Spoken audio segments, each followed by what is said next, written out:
Hi, I'm Kane. I'm from Wallace Pest Control, and I'm just here to answer a few questions about bed bugs. So bed bugs, they're about the size of an apple seed, similar colour as well at the adult stages, especially if they've had a blood meal recently. So usually the obvious signs are going to be things like ink stains, obviously not actual ink, but as the blood that the bed bugs are fed on is digested, that's going to be defecated in what looks like an ink stain. So if you imagine somebody poking a mattress corner with a biro pen, you'll probably notice a similar kind of pattern, which we'll show you some photos of. So the more of a dark red, burgundy type colour. Again, especially if they've had a blood meal, you will be able to see the blood quite clearly behind their exoskeleton.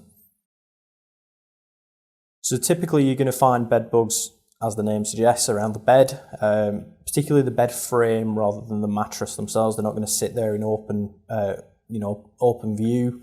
They do like to hide. Generally you're going to be looking around things like where the screw holes are on the bed frame, any gaps where you've got joints of timber meeting one another. Generally, they tend to say if you can fit a credit card between a gap, a bed bug would be capable of hiding in there. The other thing that you need to watch out for is sofas, especially with things like second-hand furniture, which are a huge thing at the moment. You can take a sofa from an infested property, bring it into your own. A couple of weeks down the line, you realise that you've got an infestation also, which has spread throughout the property. Yeah, absolutely. I think Facebook Marketplace, we have had quite a few issues with various customers that have bought.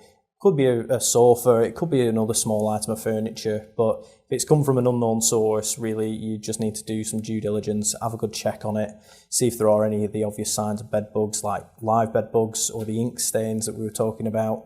And if you do find any of those, just don't bring it into the house. So unlike something like fleas, which are they're at ground level generally, they're going to be in the carpets and things like that. Those will typically bite you around the ankles, especially around your sock line, where it's the first point of contact that they can make with your skin. Again, up to the kind of knee joints usually, they're going to go for the lower leg. Bed bugs, on the other hand, they're going to bite you on the body, so they're going to come out whilst you're asleep. They can basically sense the change in the body temperature that you've got, and as they crawl out, you're in your sleep. They're going to bite any areas of skin which are in direct contact with the mattress generally, but they can crawl, they can climb, so you may get a few bites in a few other areas as well. Yeah, you're normally going to get more bites on the side that you sleep. If you're a person that rolls around a lot in your sleep, then obviously you're going to get bitten all over the place. But if you've got a low level infestation, you might only be looking at 1 or 2 bites a night at first. And generally after the bed bugs have had a feed, they don't need to feed for several days after that, so you might notice it coming in stages. Whereas if you've got a well-established problem, likelihood is that you're going to be getting bitten every night almost. So a bed bug problem isn't going to go away on its own. There are things that you can do yourselves to kind of manage the problem until professional help can arrive. These are mainly going to be things like vacuuming, physical removal of the bed bugs. Another thing that you could do is laundering your clothes. We'll provide a guide as well at what temperatures you need to be laundering your clothes at to effectively kill bed bugs. Clothes that can't be laundered, not through typical means, we'll also give some advice on dry cleaning and what you need to be asking a dry cleaning service provider as well.